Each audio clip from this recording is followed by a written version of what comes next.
Hello, I am Chris Gazdick, and we are back in production of Through a Therapist's Eyes. He is Craig Graves. I am a mental health and substance abuse therapist. Do have a book coming available soon, Rediscovering Emotions and Becoming Your Best Self. Craig, are you an unbeatable mind coach? Yes, I am, sir. All right. We welcome you to Through a Therapist's Eyes, the podcast. See the world through the lens of a therapist and a coach, but being aware is not the delivery of therapy services in any way. Check us out on the website throughatherapistseyes.com, where now you can get a full show transcribed, or transcription, or read the transcription. Anyway, it's pretty new stuff we got on the website, right? Yeah, and we don't have them all yet. We're working on it, but they're getting there. So this is the human emotional experience. Shall we figure this thing out together? You say yes? I do. Let's do it. Yeah. You know, we're doing a little intro here, and we had a guest that we introduced here in a little bit, and so that was a rousing conversation. My brain's all twisted back and forth, Craig, coming back and not having in the flow of doing regular shows. Honestly, audience, I just recorded that little intro, maybe 4 times? Yeah. God, I've never done that before. It took him a while to get it right. He kept stumbling over himself. I've never done that before. But it happens. So, I want to bring us into this topic. We have racism in mental health context with Mr. Scotty Reid, and we're doing a part 1 and part 2. So we have a lot to say about this stuff, man. There's a lot going on in our world, Craig, and we just got done having the conversations. So we're now setting up the conversation that we had with him, and in way of doing that, I have several things I want to cover. So we have about 45 minutes with him coming up.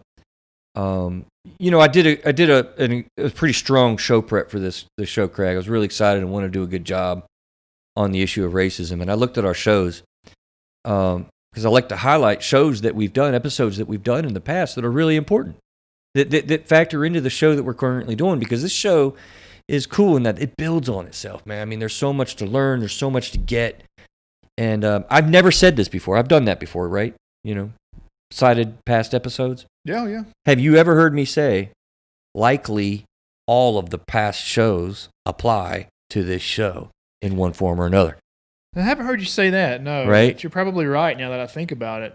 There's definitely a lot of intersection with this topic and some of the things we've done in the past. So, yeah, that's a pretty good observation, man. All of them.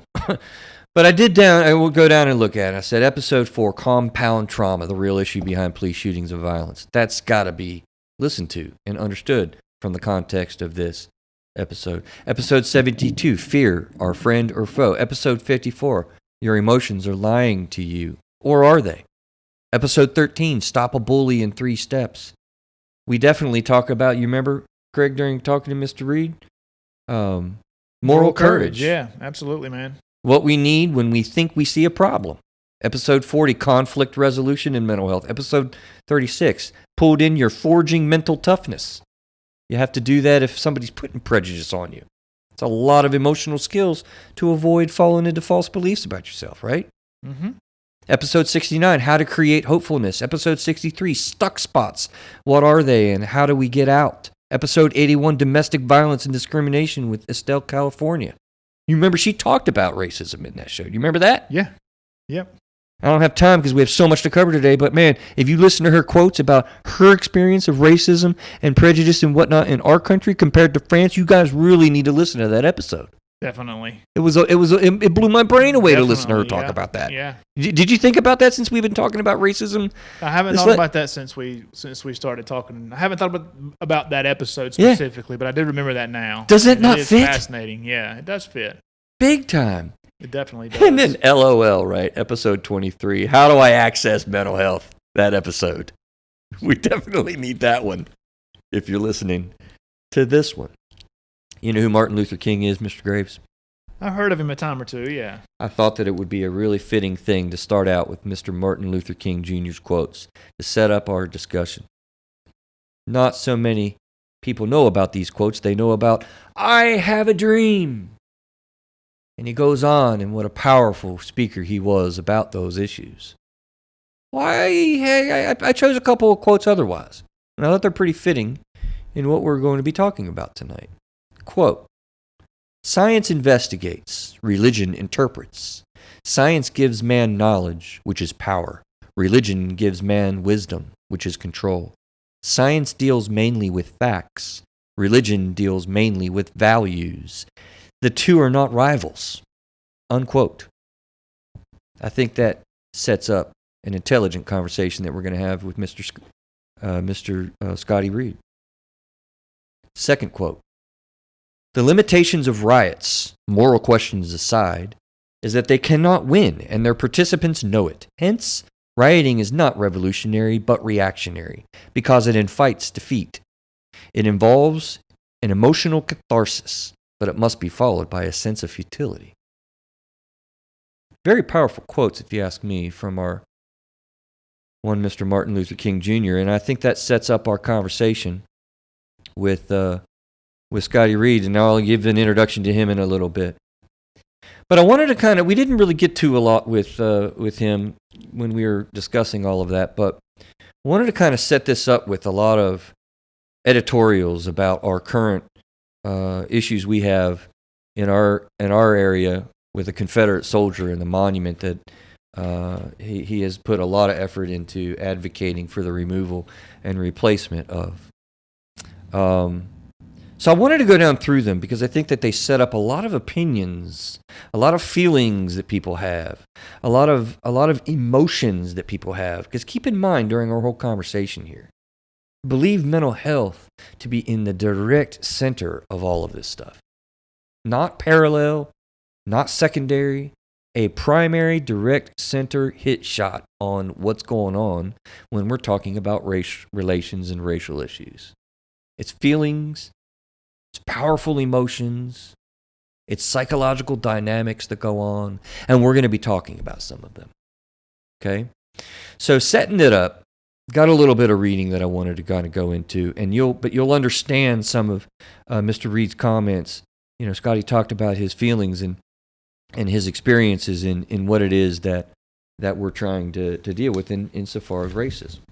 And I think that this discussion and process that we're going through with making a decision on the removal of the Confederate soldier is something that's pretty commonly happening across the country. Would you agree with that?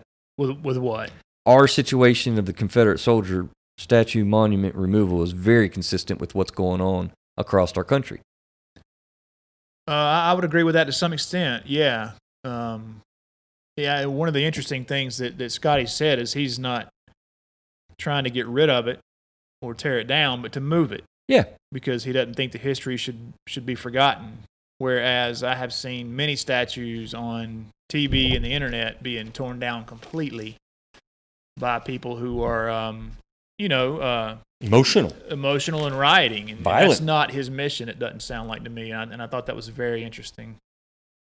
The fact that he wants to keep it and just move it to a location where it can still be remembered as history, I thought was fascinating. And did you also notice that he was talking about how our police officers local and his experiences on the street and he's been to several rallies. It's been good. Yes. So Scotty spoke very highly of the local police departments here in our area for, letting them protest peacefully without any kind of ramifications, which is our right to do so under the Constitution. So makes me feel like and hope and now believe that locally we're kind of doing it right. Yeah, and I know some of the guys on the police forces that Scotty mentions, and they're great people, brothers, and so it was good to hear that there's that dynamic there. So in way of understanding people's views, I thought I'd go with our little current events reality, right?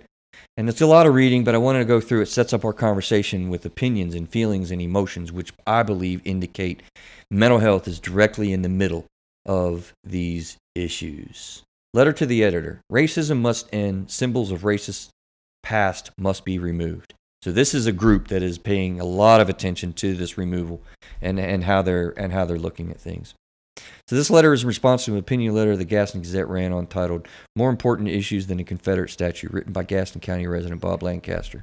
Our group, the Gaston County Freedom Fighters, one of the groups Mr. Lancaster references in his letter, is working to have the Confederate monument on the grounds of the Gaston County Courthouse relocated to a more appropriate location. We begin by thanking Mr. Lancaster for his service to his country. As he mentioned in his letter that he is a veteran, he mentions that he fought for our rights to protest, yet simultaneously makes disrespectful comments when we exercise those rights. Onward in the editorial, it says, the overall thesis of his letter is that instead of worrying about where a statue sits, groups that are working toward relocating it should focus on the other issues in the black community, such as black-on-black crime. He also implies that only people in the black community are working to have the statue relocated. Onward, she says, Mr. Lancaster goes on to diminish the experiences and concerns of others as symbolic silliness, and claims that removing the statue will not functionally help one single black person. The truth is that removing a reminder of hate and oppression will most certainly improve the mental health of those affected by its presence, and especially in the place of prominence that should be representative and inclusive of all its citizens. They even mention, Craig, your mental health, right in the middle of all this stuff, man. And by the way, this sets up our conversation that we have, Mr. Reid, and we're going to talk about these things, especially during part 2, and Craig and I are rambling. Onward, she says, we would like to take this opportunity to respond to some of Mr. Lancaster's points, specifically those on crime and systemic racism. First, Mr. Lancaster used statistics that in multiple instances are biased, outdated, or simply not supported by the reliable source in order to perpetrate the narrative that black people are criminals. This tactic of focusing on black crime is often used to question the morals of black people. However, the truth is that most crimes are committed intraracially. To summarize this next part, she says basically people live in white communities commit against white people and black people against black people because you just live in proxemics, and she's making a point statistically of all that. Onward, she says, lastly, we take great issue with Mr. Lancaster's statement that systemic racism is a fraud. He claims black family breakdown and fatherless homes for high crime rates among African Americans, and claims that racism and poverty have nothing to do with crime.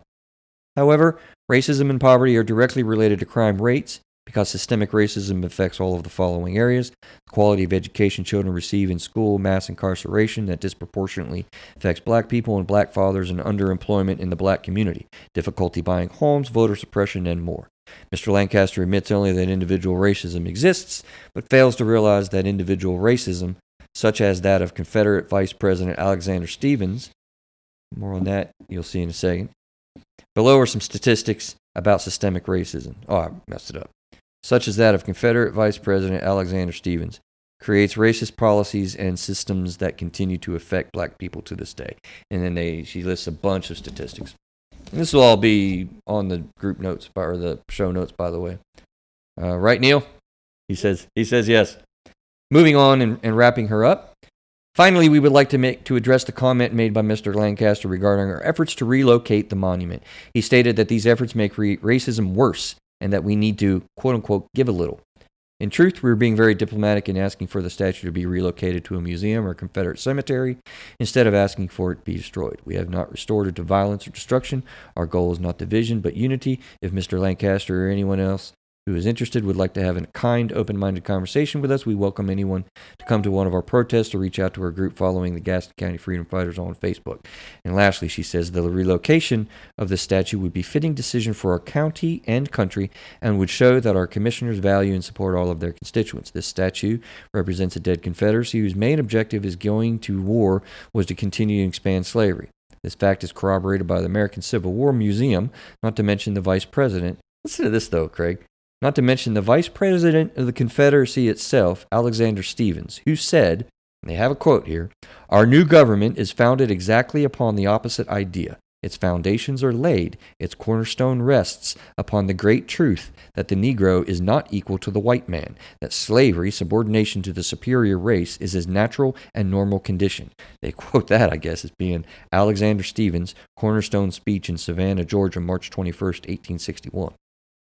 That's a crazy statement, I would say. So that was an op-ed. And Craig, again, I made the point when we were talking to Scotty, there's a lot of opinions. There's a lot of power on all of this.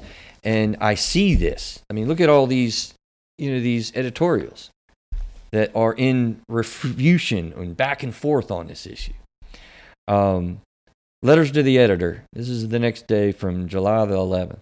Let people decide fate of the Confederate monument. This guy kind of went through and talked about his view of a Northerner's take on let government process play out with the municipal process, the county commission and all of that, and that's what he was advocating for. Next person says, C.J. Cullum is a resident of Gastonia. Confederate statue hurts community. He says, I am honestly barely paying attention to the controversy around a statue of the Confederate soldier standing on a 30-foot pedestal placed in front of our courthouse. Why? Because I simply can't believe that there's an argument for it being there.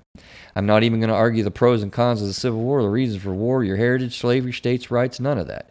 In the simplest of terms, is a statue that hurts people's feelings, makes them feel less than, makes them feel unworthy or not as worthy.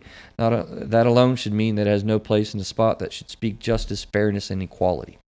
There are so many reasons for it not to be there. He goes on, what are the reasons to keep it there? Before you say something about remembering our history, let me remind you that there's a Holocaust museum where everything is in one spot and tells the story. There's not statues scattered around to remind people of that quote-unquote event. We also have actual books that tell the South's history during the Civil War years. Next lady. You want to comment? I was just going to ask, What's the argument for keeping it at the courthouse? I mean, because it's a valid point. He's saying there is none. You know, I mean, is there an article in there or what are you calling them, editorials? These are opinion letters. People writing in all these different opinions. Is anybody sending in any opinions about why to keep it at the courthouse? What's the argument for that? I mean, yeah, it's just it's all over the place. I don't know. But there's no editorials to keep it there. Is what I'm asking you. You know, or did you only look the other way? I guess not. No, I didn't look the other way. No, I mean, I'm going through all of them. This was two weeks of editorials. Yeah. Yeah, it seems to me that one of the things we've lost in our country is the ability to compromise. You know, the Democrats put out a bill and the Republicans won't look at it. The Republicans put out a bill, the Democrats won't look at it. There's going to be differences. That's why we have two systems or two parties, right? We need more than two. It's a different story. But there's got to be some compromise. So in some cases, there has to be compromise. So nobody's saying destroy it like other cities have destroyed monuments. They're saying move it. So it's interesting. It'd be interesting to me to hear what the argument to keep it at that particular location is. You are getting 2 weeks of full editorial page when I'm not skipping a beat. Yeah, I wish Scotty were still with us. He could probably tell us that question. I know, right? Question. Yeah. You know. The next one is don't trust Black Lives Matter. They said a lot, but the big point was Black Lives Matter was started in 2013 by 3 Marxist agitators. They first appeared on the scene in 2014 with their march across the bridge singing, quote, pigs in a blankets, fry them like bacon, unquote. It's a horrible thing to say. Yeah, and one of the things you'll learn in the podcast, that our conversation with Scotty is he is not Black Lives Matter. Yeah. You know, he is not that. Local guy doing what you kind of said, trying to get things that he thinks is right. I'm almost done with this, guys. Kneeling is never a bad word. This person writes in, I have watched some groups of people demonizing NFL players for kneeling as our national anthem was played. These good people did so because they listened to the message that kneeling was disrespectful to our American flag. They listened to our President of the United States call players that knelt terrible names and called them to be fired. From the beginning, NFL players stated that this was the peaceful way of calling attention to brutal police brutality against people of color. This was a peaceful way of calling attention to unarmed black men killed by the police. If only then the world had listened then. And lastly, I'm not reading any of it, but the title says it all. Someone wrote in a rather lengthy one about only God can cure our nation. And I went through that, and I apologize for taking a long time with that. But my main point, and we're going to get into a conversation with Scotty, is there are a lot of views about this. Powerful emotions. Keep that in mind when we're talking to Mr. Reid about all of these things with racism. And I suggest to you that when you experience that, and when you experience the feelings inside your chest, you will get adrenaline, you will get endorphin rush, you will get an excitement, you will talk faster, you will talk louder. You know why? Because mental health is directly in the middle of this stuff. I'd like to make that argument and hold that through our conversation. Does that make sense? It does. It does. A lot of emotions come up. Fear, anger, shame, guilt, a lot of stuff might come up. All right. So onward with our conversation, Scotty Reid. So as we had said in the intro there, we have a Mr. Scotty T. Reid. And Craig, he's been busy lately, man. He is the founder of a nonprofit media organization, Black Talk Media Project, and is the creator of the award-winning media platform Black Talk Radio Network. He is the host and producer of the BTR News podcast and was the co-producer of the award-winning New Abolitionist Radio podcast. He's been producing news talk programming since 2007 and has interviewed hundreds of guests on various topics over the years and assisted many with technology questions. Mr. Reid, we could certainly help you, need your help on that. Technology questions, at least I can, Craig. Sorry, I didn't mean to include you in on that. Sorry. Concerning creating podcasts and digital radio stations. It is an honor to have you on our show, for sure, and to help us talk about such a big issue. I don't know if you heard the, well, I'm sure you'll hear it later, the little pre-recorded intro that we did for this episode. We've been taking a break for a little while, and before we started, or before we ended, I think, Craig, you were asking, like, we're going to start off with some easy topics, right? Simple, easy peasy. Yeah. Some relaxed topics, some good, happy mental health. Yeah. Feel good stories. Sorry to disappoint you. We're hitting something that's hitting hard. Maybe there are no easy mental health topics, Welcome to Through a Therapist's Eyes, sir. How are you? What did I miss? And tell us who you are, if you would. Again, I'm Scotty Reid, and he just read my bio. And I don't think there's anything else I need to add other than, like he mentioned, I've been very busy with local organizing around primarily the issue of the Confederate monument at the Gaston County Courthouse. I am one of those that believe it should be relocated to a museum where it can be given the proper historical context. I am not for destroying it. I think everybody should have these historical reminders of what we do not want to go back to. But that courthouse is an inappropriate place. Of course, we've been organizing around voter registration, hosting other events, just dealing with the issues that we have in Gaston County. Gaston County is a wonderful place to live, and it certainly doesn't have the issues that many other places we're seeing on the news is having, but we still have room for improvement, and so that's what I'm involved in. Yeah, and I appreciate your efforts out there, because I know off the mics, and I did a show with you as well. What was the name? I'm gonna butcher that. The Gaston County Community Talks, right? Yes, Gaston County Community Talk. It's just a Facebook page I set up so that members of the community here in Gaston can talk, have a community conversation. I mean, out there the other day when the county commissioners had their one of their annual meetings, and a topic that they knew was coming up was the Confederate monument. So you had all these Confederate, I call them neo-Confederates. Ain't no Confederates alive. These are neo-Confederates. So these neo-Confederates, a lot of them came from out of town, and they were standing on one side of the statue. I was standing on the other side. We're separated by maybe 50 yards, maybe 25 yards. So they're yelling at us, but thankfully, even though I'm kind of going hoarse, I do have a portable PA system, so I don't have to do the yelling, and I can still be heard over that Nice. PA system. But I told some of those guys that if you're interested in having a civil conversation with me, or you want to debate me about North Carolina history, Gaston County history, or Confederate history, then join me, send me a message. I'll bring you on Gaston County Community Talk. But you have to live here in this community in order for me to do that. So I haven't had any takers yet.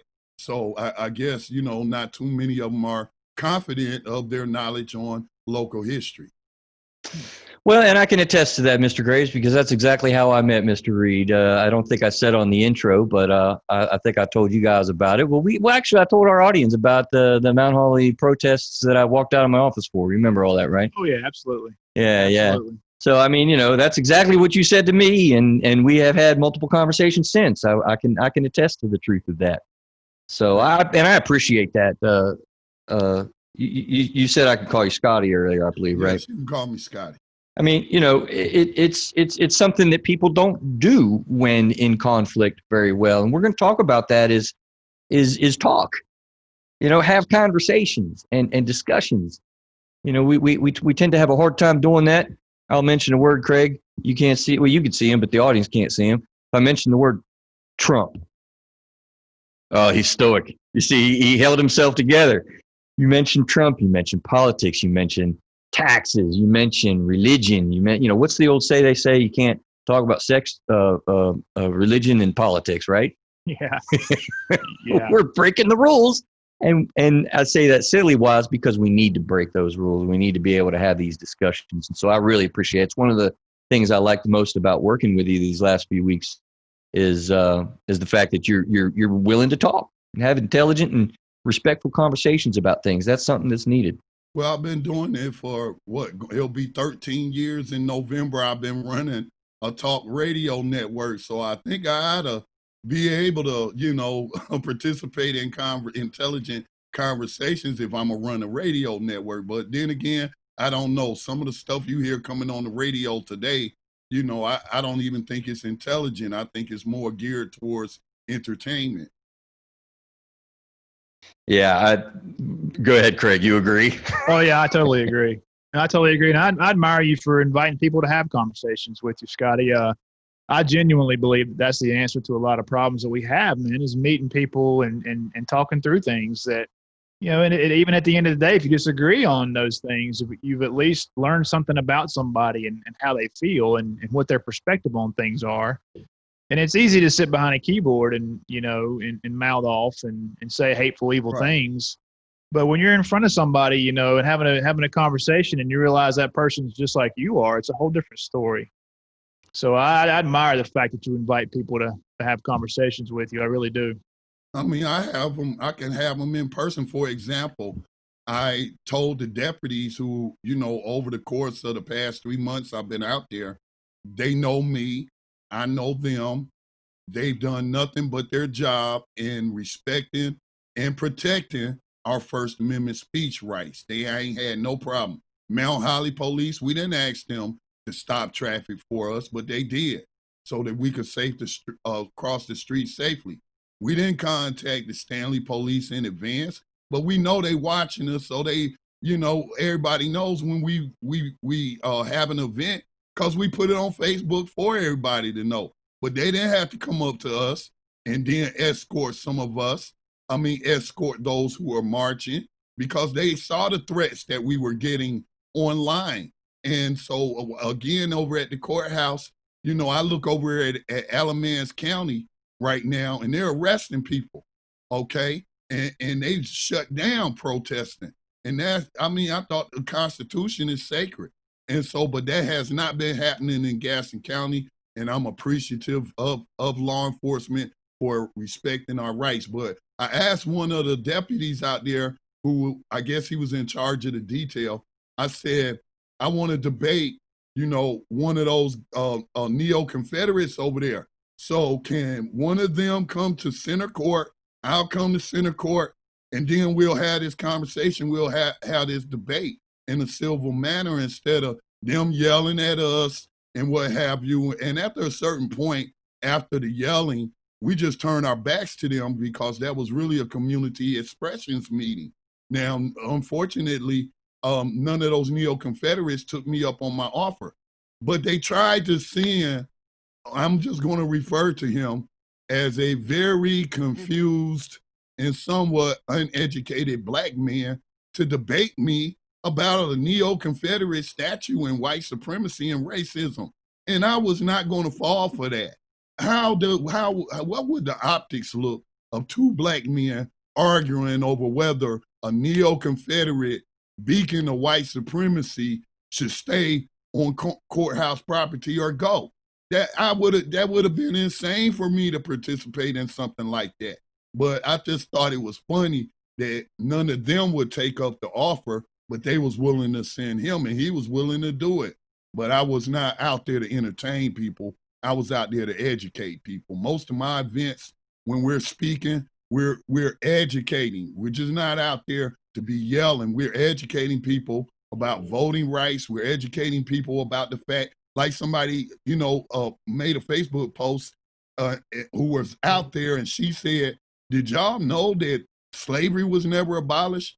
And then she said, well, Scotty Reid was out there teaching the other day, and the 13th Amendment says that slavery and involuntary servitude shall be abolished except as a punishment for crime. See, that was the concession that the Union made to bring the Confederates back into the Union, was to allow them to continue to practice slavery, because it was never Lincoln's intent to end slavery, which he said in many letters, in a few letters I've read. That was never his intent. His intent at the start of the Civil War was to keep the Union together.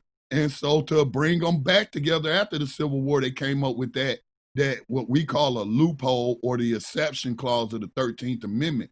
And that's why I don't call it mass incarceration. Number one, the majority of people in the United States is not in prison or jail. 2 million people, 2.5 million people, yeah, that's a lot. And the majority of them don't belong there. But that's still not the majority of the population of the United States. So I think mass incarceration is kind of not being accurate. It's not an accurate term. I feel the accurate term is prison slavery. Nothing to unpack there, Mr. Graves, would you say? I'm sorry. Nothing to unpack at all. You can tell you do radio, and I love vocal people to have conversations with. I enjoyed when we were doing it on the Gaston Community Talks because it leads to really stimulating and good conversations. Let me spin us over to some of the mental health pieces because it's dealing with racism and the mental health factors. And one of the main points that I either made or will make, I guess, with when I was reading the op-eds and whatnot, there's a lot of strong and varied views and opinions on all this stuff. That's why I think this will be one of our more listened to shows. I told Craig that before we turned the mics on, and most of the time when I see this, to me, many emotions are at play. Just as a basic fact. I mean, when you have so many varied views and opinions and so many strong views and strong thoughts and people, get, anger and emotions of all sorts and sadness. I mean, that's mental health. I mean, I maintain to you, Scotty, when we've talked recently, I don't think it's a part of it. I think mental health is right smack dab in the middle of all of this.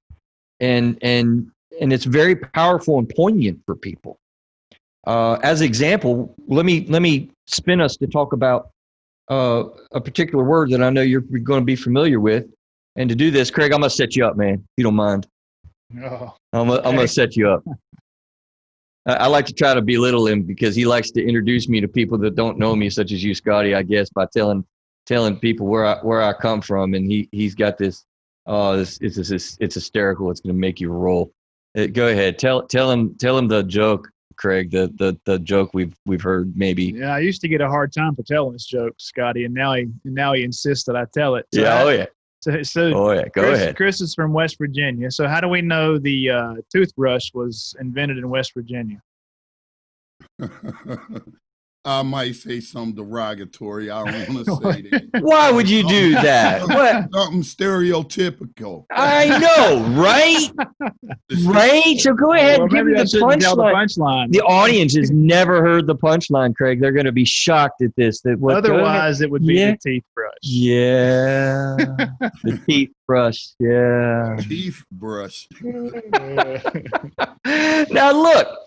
I set you up for that. I told you I was going to set you up for that because the word that I'm talking about that is a hugely emotional issue that has a lot to do with mental health is prejudice. Okay, prejudice is a big part of racial discussions and race relations and all of this type of such. I don't know if I said it during the intro or Craig, I'm all backwards because we're going all out of order with this like we don't normally do. But, I feel as though I have never personally, Scotty, been a victim of discrimination. The closest thing I've come to personally is ageism. That's one of the reasons why I wear a goatee, because I was a young man and wanted to look older doing therapy and have some legitimacy. I mean, that's such simple, small stuff. But I have been oftentimes as a West Virginian. People, you made the jokes too, I think, right? Derogatory words about West Virginians and hillbillies and hicks. I've heard it all. We went to a bowl game and the University of Virginia's pep bands literally bothered me because in the bowl game, in the Tire Bowl, Continental Tire Bowl, probably about 7 years ago, man, those guys made mass fun of us. Dressed up as hillbillies out there in the center of the football field, And we got a band. We call it the Pride of West Virginia. It's a huge band. Doesn't West Virginia have a hillbilly as his mascot? I'm not sure. Yeah, they do. We do. And we shoot a mascot, and he's cool as hell, if I could say that, right? But my point is, we get that, and that is a form of prejudice, and it amazes me. I'm going to say that it is an emotional fact that people across the board, 100%, we have them. We have prejudice. It's a part of the way we see things. Good old Google defines it as preconceived opinion that is not based on reason or actual experience. That's all it is. People get so bent out of shape at that, but that's all it is. I'm glad you read the definition, because I'm a stickler for the proper use of words, because over the course of my 12 years of interacting with the public and people like I do in a professional context, is that I find that people will take existing words and make up a new definition for it. Now, how can I have an intelligent conversation with you and you using words that you then made up a definition for, and I'm using the, Webster's dictionary definition? There's going to be a disconnect there. And let me jump in. And let me jump in, because honestly, that is exactly where an important part of prejudice comes in. And Craig, we will do a whole show on this topic called confirmation bias. It's just a psychological fact. So we have prejudice, preconceived notions, and you just said it perfectly. I don't know if you realized you were saying confirmation bias, but that's like what it is. And we'll do that with meanings of words. We'll do that with meanings of policy. We'll do that with understandings of things that we don't understand, because we have these preconceived notions, and confirmation bias is absolutely when we hear stuff psychologically been studied. Neil, you got a link you're going to have on the show notes that shows this is well-studied reality. It's just a human psychological, so I like to use the word emotional fact, prejudice. Mm-hmm. But you come across people that say, I'm not prejudiced. You hear that all the time. I'm prejudiced. I'm sometimes prejudiced. Yeah. I can admit that. As am I. But the reason I say that, though, is because I think some people confuse prejudice with racism. I do not think they are the same. Okay. Agreed. I think that we do prejudge things because we may have been given like stereotypical information. Maybe the person who exposed us to whatever it is that we're prejudiced about gave us some incorrect information. And let me restate that. I'm not that prejudiced, because one of the things that I'm 53 years old, and maybe when I was younger, I was prejudiced, but I've lived long enough and had enough life experiences now not to be prejudiced, and give people an opportunity to show me who they are. Okay. So, then there's also preferences, I don't like certain flavors of ice cream. I don't like sherbet. I hate sherbet. Okay, give me some real ice cream. All right. so, I have a bias against sherbet. So, I just wanted to point out that prejudice doesn't necessarily always mean racism. Absolutely. I couldn't agree with you more. And, I deal with it as a therapist all the time. And I've been trained and geared and reared for a very long time to check that stuff at the door. Because I'm meeting with somebody new. It's an terribly huge honor to meet with somebody that comes to me, and it's like, it's not about me. I mean, it's a unique, a therapy relationship is a unique experience where it's 100% about that person. And so we're really geared, particularly in social work, I might say a plug for my social work profession, to really be careful about those things that we carry with us. Those things that we bring into the therapy session, we check those. So much so that if we're not able to with a particular issue because of our own emotional issues, we refer so that we're not mixing in our own into the therapy relationship as much as possible. So I like professionally trained that way. But as it relates to prejudice, diagnosing in my field, Craig, I deal with this all the time. Prejudice, preconceived notions about what mental health is.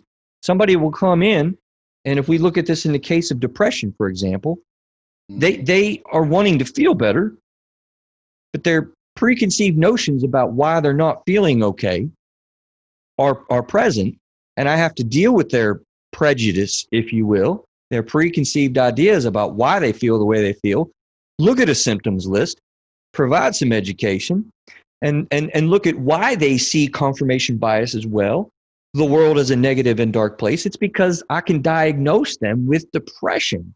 And when you lift the prejudice, when you lift blindness, because by the way, the worst type of prejudice is when you have prejudice and don't even know it. Wow. And I meet with people that are depressed and they don't know they're depressed. And so we want to shed light on all those things. I met a bunch of prejudiced people at the courthouse the other day. And the reason I say they're prejudiced, and I'm not just calling them a racist. Now, I do suspect them of practicing racism, but that's just a suspicion. You know, I'm not calling them a racist, but I do know they were prejudiced. And the reason why I say I know they were prejudiced, because they take, just because some people out there, not me, but just some people out there with a Black Lives Matter sign, they're thinking I work for Black Lives Matter Foundation. The slogan Black Lives Matter happened in the streets in different protests before 3 women decided that they were going to name a nonprofit foundation Black Lives Matter. So even that Mount Holly rally, the Gastonia Gazette, who covered it, you know, and posted to their video page on Facebook, which has had thousands of views, one of their more popular videos, they describe it as a Black Lives Matter protest. Oh, they did. I saw that. Yeah. And so, no, this was a East Gaston Coalition for Freedom and Justice march and rally. That's what it was. It was not a Black Lives Matter event. But I'm not going to tell people they can't bring Black Lives Matter signs just because somebody's prejudiced against Black Lives Matter. So they're just ignorant. They assume that I'm funded by George Soros, and you know they into what they watch on television and what the talking points that they get from talking heads like us. You know, they take that as fact and don't do their research, or they don't ask. So it's just a shame that I even have to tell people I have any of the groups that you see working in Gaston County are all local residents. These are local informal groups. A lot of them are not even organizations like my nonprofit Black Talk Media Project. They're just Facebook groups of citizens looking to do something to get involved in their community. So they create these little groups. So, you know, definitely those people, I see a lot of prejudice associated with local county activism as to assuming that we're Antifa or we're Black Lives Matter without you even coming out there.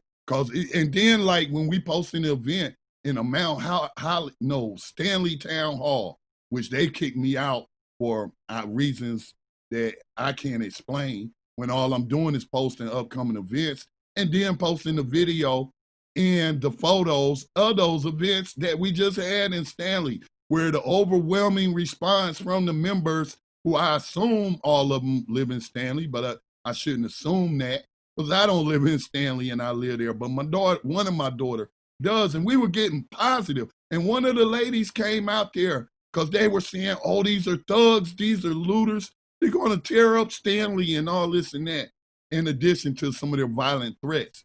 But one woman, she didn't come to join the march. We were based in the Food Lion parking lot. That's what we will call our base camp, okay? Because I usually stay behind and watch the cars so they are not damaged by anyone. So anyway, this woman said that I'm out here, I think she was across the street in the Bilo parking lot in her car, watching and observing. Not interacting with us, just sitting in the car watching us. And then she went back to the group and said, these people are peaceful. They are not bothering anyone. Some of you people, y'all need help, you know, because the way y'all was talking about these people, and then, you know, in the way it turned out. So I think that, you know, a lot of prejudiced people in our county who are afraid and hostile because of their prejudice towards us. Well, you just mentioned a very important word, afraid and fear. Mm-hmm. You know, I think what I want to do with our conversation is kind of list out my brainstorm on the mental health realities and take advantage of your time, your life experience, sir, and your experiences most recently that we'll spend a little bit more time, by the way, in part 2, chronicling, our little areas issue with the Confederate soldier debate that we did on the intro. But I want to use our time maybe to look at your experience and life experience and the experience throughout the last few months to see how we can apply the reality of these mental health issues that I'm about to list with the high note towards trauma, as we've talked about, Scotty, more than once now, the other show and actually the day at Mount Holly rally and whatnot. Mm-hmm. But I just want to maintain and really highlight the strength of the fact that I really do, Craig, I see. And I'm curious before I read this list, if you can see, because Scotty, he kind of is not in the therapy world and whatever. We use him as sort of a groundswell of what people hear just as the regular Joe and Jane of the world. That's kind of his role. Right. So, I mean, when you say that when you hear me say, Craig, mental health is right smack in the middle of these things. I mean, what do you hear with that before I list these things? I don't really know. I think when I think about mental health and racism, it's how does racism affect the receiver of that's mental health? Is there fear? Is there those kind of emotions that go along with that? Yes. Yeah, right. So I don't, as far as the racists themselves, I'm not sure how their mental health's going, but I always think about the mental health of the receiver of that. What are they thinking? What are their fears? What are their realities? Because I don't know, but that is my question, is how does their mental health affect? Now, I've never really thought about it in terms of the racist. What is their mental health? What is their thought process? It's an interesting thought. And actually, I was doing some Google searches and I'm saying, I was looking at more on that in a second. I was shocked at some of the things that I kind of saw when I was Googling as I was just backing myself up with my own thoughts listed out and whatnot. But, the realities that they have there, the racism is a mental health issue in and of itself, which to me was kind of crazy. No, listen to the things that I just came up with. Trauma. First of all, trauma. This is a lot about trauma on the fact of the racist people and the people that are receiving. Trauma is right all in the middle of this. And you had emailed me, Scotty, I want to hear about that, your experiences in most recent times with trauma, but generational trauma as well. Super quick on that. We talked about, remember how long it takes one person's alcoholic drinking to be eradicated, the emotional effects? Do you remember that? I don't. You don't. Scotty, it takes, I've heard early on in my career, for an alcoholic family, one person's alcoholic use has destructive emotional realities on all the other family members and stuff. I heard it said, yeah, what's that? I can attest to that. Yeah. I was talking about earlier in how I got into technology. He was an alcoholic. He worked hard. He was an auto worker. Yeah. He was an alcoholic, man. And even though I was, just his nephew and we weren't in that house 24/7, I was there enough.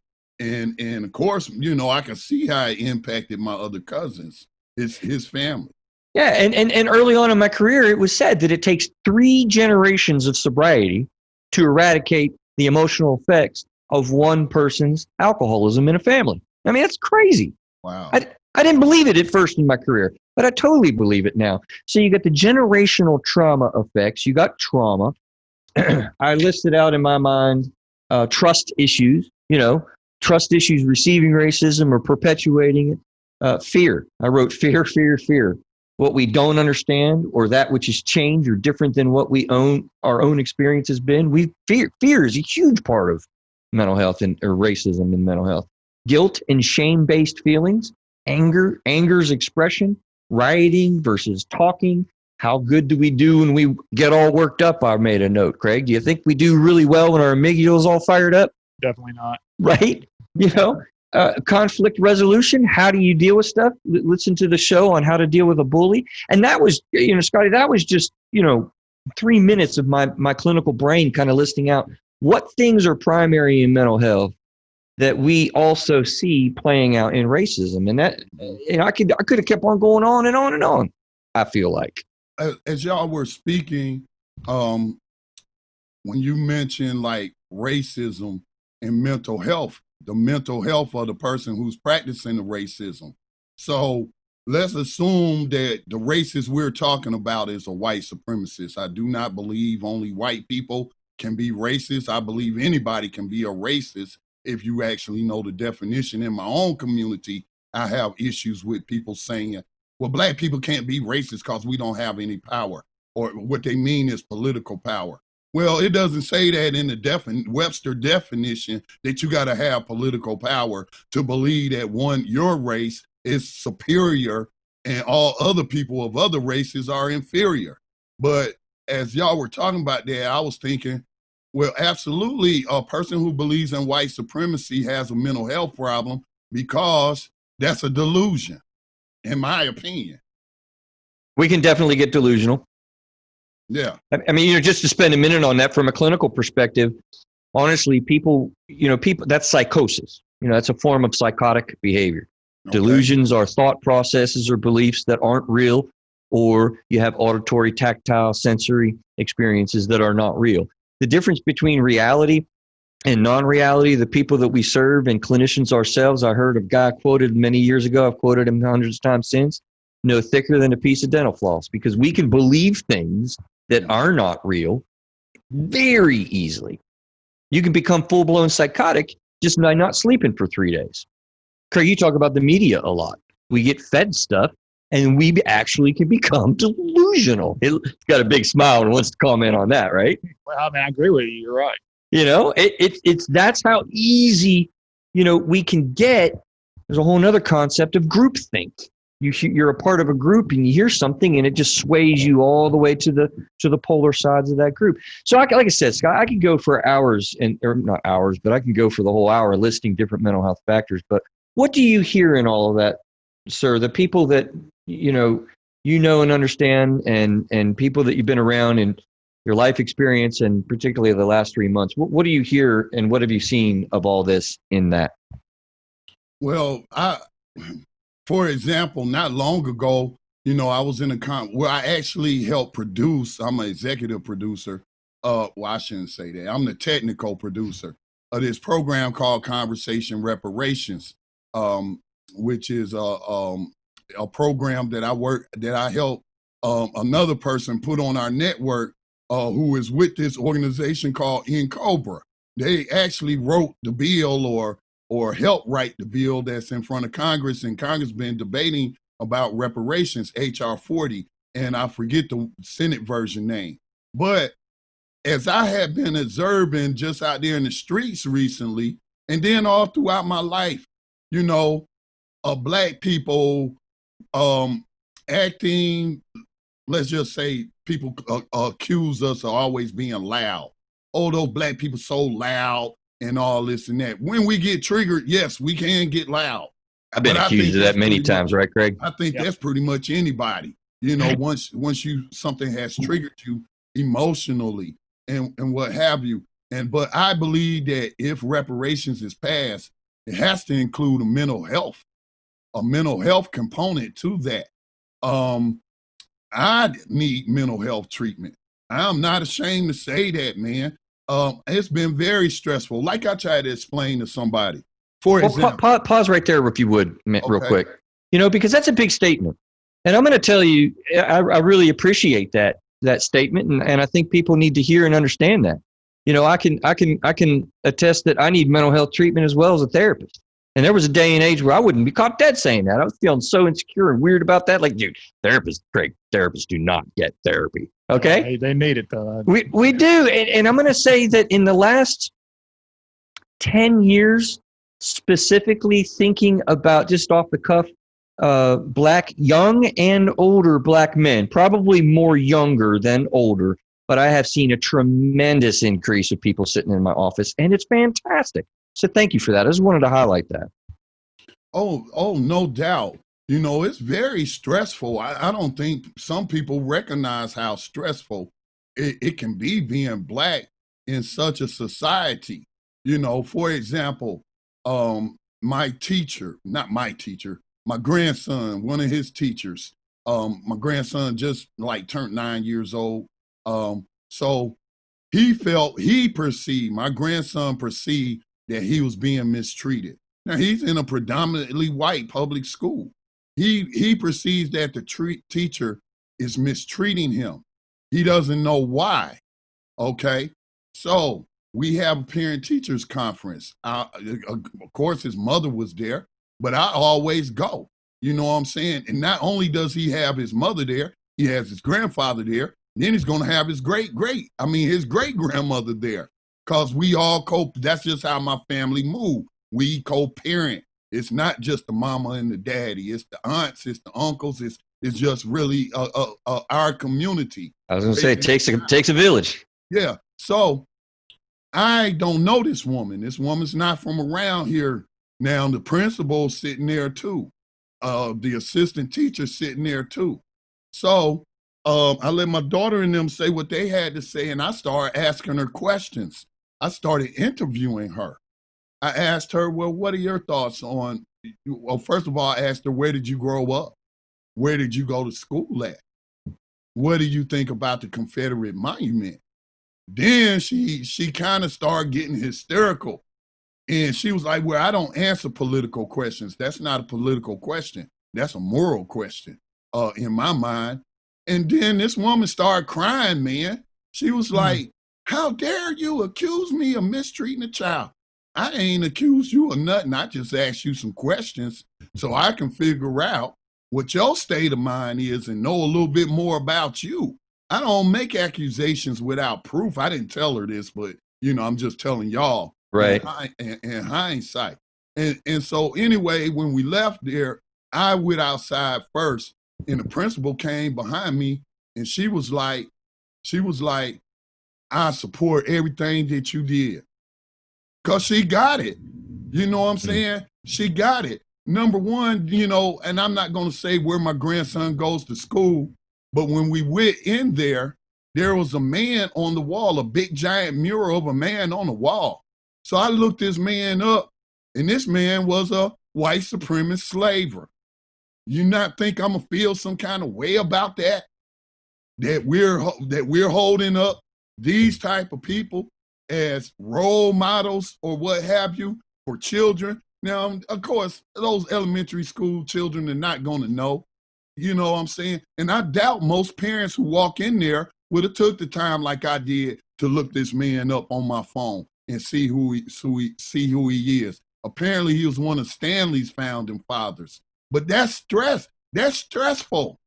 So now I'm thinking, okay, all these issues, I'm involved with the Confederate monument at the courthouse, needs to be relocated. Now, do I say something about this mural of this racist slaver on the wall of one of our elementary school? So I got to pick my battles. You know what I'm saying? That's very stressful. Yeah, I deal with trauma, and I'm aware we got about 5 minutes. I hate it. We gotta wrap it up because I want to get to a different part where we're going to have you on our show for part 2. And I know your time is short and valuable. I have about, let me see what time it is. I can give you about 10, 15 more minutes. Yeah, that's why we're going to shut down and do the other one for 15 minutes there, like we talked about before. But yeah, the 5 minutes here was trauma. And I deal with that in therapy with people reliving trauma and generationally having conversations with people. I'm not from the South. I've been living here for 20, 25 years now. But, you relive these things and they get triggered when you experience something that triggers them. And when you see a flag or a statue or, even a rope, or something like that, that has a strong potential of triggering real issues of trauma that need to be managed and treated and dealt with. Can you speak to that at all? Does that make sense to you when I say those things? You recall during my interview of you on GCCT podcast, I told you about, I went to East Gaston High School, predominantly white. We were having a pep rally or something, and the different student groups could put on a skit. And I told you about how these 4 white guys came in carrying this other white guy on this litter, and I hope I'm using the proper term, but you know how they put the kings and the royalty and they got their slaves carrying Yeah. So anyway, these 4 guys come carrying him in on that, and he's got the Confederate flag tied around his neck. And so then, by the time they get up to the stage, he takes it off and he starts thrusting, his pelvis at the crowd. And I told you how quiet the gym was. This is a gym full of 200, 300 teenagers, you know what I'm saying?